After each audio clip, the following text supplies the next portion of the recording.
आज कीमा पकाना है। पकाना तो कीमा आलू है, लेकिन थोड़ा सा डिफरेंट स्टाइल से। तो ये आधा किलो बछिया का कीमा है। इसमें मैंने ये 1 पाव से भी ज़्यादा दही है, ये डाल दिए। अच्छा, और साथ में ये 2 मीडियम प्याज़ें हैं, इनको भी ना इस तरह करके काटेंगे तो ये ज़रा गलने में आसान होती है। तो ये भी इसमें काट के शामिल कर देनी है। प्याज डाल दी। अब इसमें ना टमाटर भी डाल, दही भी मैंने काफ़ी डाली है और ये टमाटर भी बड़े बड़े 2 डाले। तो ये जो टमाटर है ना, ये और दही, इसका जायका जो है आम आलू को कीमे से मुख्तलिफ बनाएंगे। प्याज इस तरह काटी। अब तो ये मैंने टमाटरों का छिलका उतार लिया था। छिलका जो मुंह में आता हुआ अच्छा नहीं लगता, और इसके साथ ना वो देखने में भी अच्छा नहीं लगता, और गलता भी बड़ी देर से है। तो ये मैंने इस तरह टमाटर काट लेने। ये दोनों टमाटर मैंने इसमें काट के शामिल कर देने। टमाटर भी मैंने काट के डाल दिए। अब इसमें मसाले डालने हैं। सबसे पहले ये धनिया पाउडर 2 टेबल स्पून डालेगा, टीस्पून 2 टीस्पून मैंने धनिया पाउडर डाला है।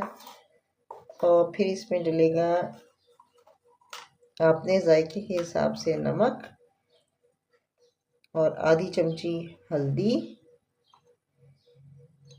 आधी चम्मच, ये टीस्पून है सारा, ये मिर्चें, और ये सिर्फ 1/4 टीस्पून गरम मसाला, और ये है लहसुन और अदरक इतना, ये पीस के डालेंगे। और इसमें डालेंगे हम थोड़ा सा तेल, थोड़ा सा डालेंगे सरसों का तेल इस्तेमाल करना है, तो फिर ये नेचर्स फ्रेश का कुकिंग ऑयल बिल्कुल थोड़ा सा। अब लहसुन अदरक डाल के पीस के, तो इसको हमने करना है हाथों से अच्छी तरह मिक्स। अदरक मैंने पीस लिया और बगैर पानी के, क्योंकि इसमें जो प्याज और टमाटर और दही डाली थी ना, उसका ही पानी बहुत ज़्यादा हो जाएगा। तो मज़ीद पानी नहीं डालेंगे, वरना खुश्क होने में बहुत टाइम लगेगा। अब जब ये सब चीज़ें डल गई हैं, तो इसको थोड़ी देर के लिए हमने अच्छी तरह मैरिनेट करना है। ये प्याज भी खुल जाए इस तरह और कीमे में मिक्स हो जाए।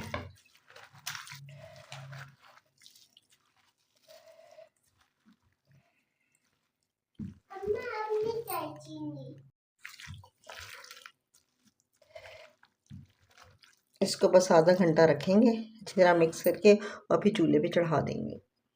इतनी देर तक कीमे को पकाना है कि ये टमाटर प्याज इसमें ना घुल मिल जाए।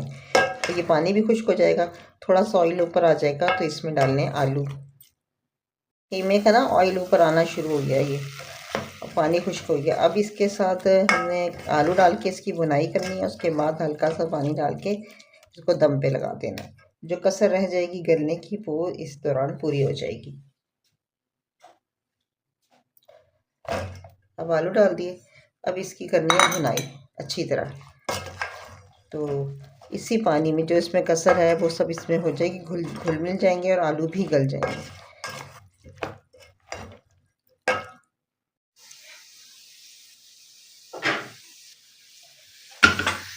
ये कीमा बिल्कुल रेडी है, और ये मैंने बघार तैयार किया है। ये मैं कीमे के ऊपर से डालूँगी।